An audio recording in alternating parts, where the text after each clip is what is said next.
சர்க்கரை நோய் இருக்கிறவங்களுக்கு பீரியட்ஸில் பெண்மைக்கான ஹார்மோன்ஸில் பாதிக்கலாம்.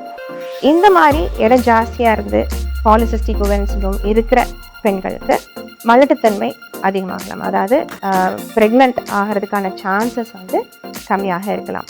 பெண்களுக்கு வந்துடுச்சுன்னா டயபிட்டிஸ், காம்ப்ளிகேஷன்ஸ் ஆஃப் டயபிட்டிஸ் அதிகமாக வருது. குளுக்கோஸ் டாலரன்ஸ் டெஸ்ட் அப்படின்னா குளுக்கோஸ் குடிச்சு சுகர் இருக்கா உடம்புல, அதுக்கான ஆரம்ப கட்ட நிலை ஏதாவது இருக்கான்னு பார்க்குற டெஸ்ட் வந்து யூஸ்வலாக ப்ரெக்னென்ட் ஆனதுக்கப்புறம் தான் நம்ம பார்க்கலாம். சர்க்கரை நோய் உள்ள பெண்களுக்கு நிறைய பிரச்சனைகள் இருக்குது. சர்க்கரை நோயை ஒழுங்காக ட்ரீட் பண்ணாமல் அன்கண்ட்ரோல்டாக சுகர்ஸ் ஹையாகவே வச்சுக்கிட்டு இருந்தால் கொஞ்சம் நாளில் வருஷங்களில் ஹார்ட், கிட்னிஸ், ஐஸ், நர்வ்ஸ் எல்லாத்தையுமே பாதிக்கலாம். இப்போ நம்ம லேடிஸ்ன்னு பார்த்தோம்னா அவங்க ஏஜ் அட்டன் பண்ண டைமில் இருந்து மெனோபாஸ் வரைக்கும் மாதங்கள் நிற்கிற வரைக்கும் பார்த்தோம்னா lot of irregularities, periods irregularities நார்மலாகவே பார்க்க முடியுது. அதுவும் டியூரிங் ப்ரெக்னென்சியில் வந்து நிறைய ஹார்மோன் சேஞ்சஸ் இருக்கும். ஸோ அந்த டைமில் எஸ்பெஷலி வந்து பயங்கர சுகர் ஃப்ளக்சுவேஷன்ஸ் இருக்கும்.